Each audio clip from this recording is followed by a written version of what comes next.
Selamat sejahtera kepada Profesor Dr. Nur Zaiti dan rakan-rakan sekalian. Hari ini Kumpulan 8 akan membentangkan poster infografi kami yang bertajuk Etika dan Kesantunan Rakyat Malaysia terhadap Institusi Diraja Perbahasan Isu Semasa. Pertama, poster ini akan menerangkan tentang definisi bagi etika dan kesantunan. Etika bermaksud akhlak ataupun moral yang perlu dipatuhi oleh sesebuah kumpulan masyarakat. Kesantunan pula bermaksud perihal kesopanan ataupun lebih dikenali sebagai budi bahasa dari segi akhlak ataupun dari segi cara tulisan. Seterusnya, poster ini akan menerangkan tentang masalah yang dibincangkan mengenai tajuk poster infografi kami. Masalahnya ialah kebelakangan ini banyak rakyat Malaysia menyawal tentang institusi diraja dalam pentadbiran Malaysia. Apakah peranan bagi institusi diraja dalam pentadbiran Malaysia dan juga langkah-langkah untuk menjadi rakyat yang beretika.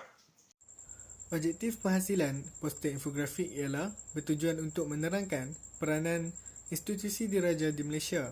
Seterusnya, langkah-langkah menjadikan kita rakyat Malaysia rakyat yang beretika dan bersopan santun. Dan akhir sekali, menerangkan definisi etika dan kesantunan.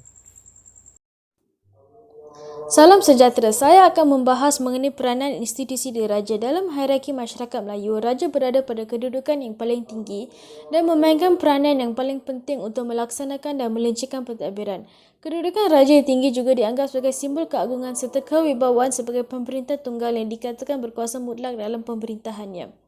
Dari segi politik, raja menjadi ketua kerajaan dan bertanggungjawab melaksanakan semua aspek pentadbiran negeri. Raja bertindak melantik pembesar bagi membantu menguruskan pentadbiran negara.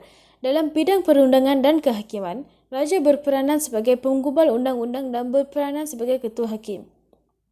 Yang seterusnya adalah ekonomi. Raja juga berkuasa mutlak dalam hal cukai dan percukaian. Baginda bertindak memperkenalkan pelbagai jenis cukai seperti cukai tanah, cukai hasil, cukai pelabuhan dan sebagainya. Baginda juga berkuasa mengeluarkan surat kebenaran membeli, menjual dan memanjat cukai kepada pedagang. Yang terakhir adalah dari segi sosial.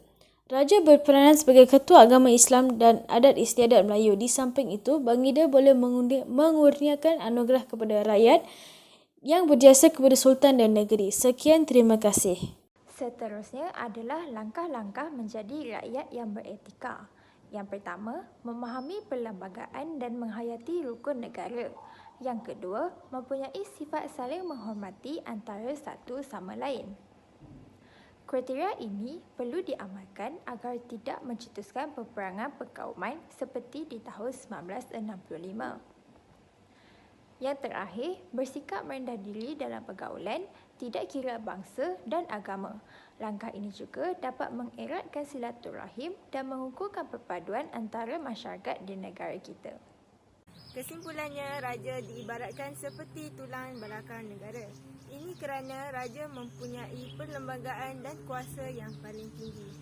Oleh itu, kita sebagai rakyat Malaysia haruslah mempunyai rasa hormat dan rasa taat setia kepada raja seperti yang termaktub dalam perlembagaan. Setakat itu saja pembentangan kami pada hari ini. Sekian, terima kasih.